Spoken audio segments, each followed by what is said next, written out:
ವಿಶ್ವವಿದ್ಯಾಲಯದಲ್ಲಿ ಎಬಿವಿಪಿ ದಾಂಧಲಿ ಬಂಧನಕ್ಕೆ ಎಸ್ಎಫ್ಐ ಆಗ್ರಹ.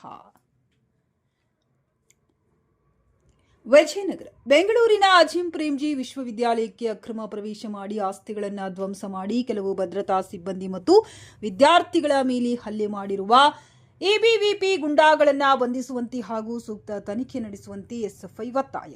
ಬೆಂಗಳೂರಿನ ಆನೇಕಲ್ ತಾಲೂಕಿನ ಸರ್ಜಾಪುರ ಬಳಿಯ ಅಜಿಂ ಪ್ರೇಮ್ಜಿ ವಿಶ್ವವಿದ್ಯಾಲಯಕ್ಕೆ ಮಂಗಳವಾರ ಸಂಜೆ 6 ಗಂಟೆಯಿಂದ ಸುಮಾರಿಗೆ 20 ಜನರ ಎಬಿವಿಪಿ ಗುಂಡಾ ಗುಂಪು ಕ್ಯಾಂಪಸ್ಗೆ ಅಕ್ರಮವಾಗಿ ಪ್ರವೇಶ ಮಾಡಿ ವಿಶ್ವವಿದ್ಯಾಲಯದ ಆಸ್ತಿಗಳನ್ನು ಧ್ವಂಸ ಮಾಡಿ ಕೆಲವು ಭದ್ರತಾ ಸಿಬ್ಬಂದಿ ಮತ್ತು ವಿದ್ಯಾರ್ಥಿಗಳ ಮೇಲೆ ಎಬಿವಿಪಿ ಗುಂಡಾಗಳು ಹಲ್ಲೆ ನಡೆಸಿದ್ದಾರೆ. ಈ ಹಲ್ಲೆಯನ್ನ ಭಾರತ ವಿದ್ಯಾರ್ಥಿ ಫೆಡರೇಷನ್ ಖಂಡಿಸುತ್ತದೆ ಹಾಗೂ ವಿಶ್ವವಿದ್ಯಾಲಯದ ವಿದ್ಯಾರ್ಥಿಗಳ ಜೊತೆ ಎಸ್ಎಫ್ಐ ನಿಲ್ಲುತ್ತದೆ.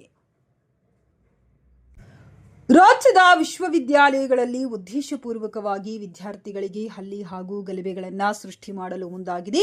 ಆದ್ದರಿಂದ ಅಜಿಂ ಪ್ರೇಮ್ಜಿ ವಿಶ್ವವಿದ್ಯಾಲಯಕ್ಕೆ ಅಕ್ರಮ ಪ್ರವೇಶ ಮಾಡಿ ಆಸ್ತಿಗಳನ್ನು ಧ್ವಂಸ ಮಾಡಿ ಕೆಲವು ಭದ್ರತಾ ಸಿಬ್ಬಂದಿ ಮತ್ತು ವಿದ್ಯಾರ್ಥಿಗಳ ಮೇಲೆ ಉದ್ದೇಶಪೂರ್ವಕವಾಗಿ ಹಲ್ಲೆ ಮಾಡಿರುವ ಎಬಿವಿಪಿ ಗುಂಡಾಗಳ ಮೇಲೆ ಪ್ರಕರಣ ದಾಖಲು ಮಾಡಬೇಕು.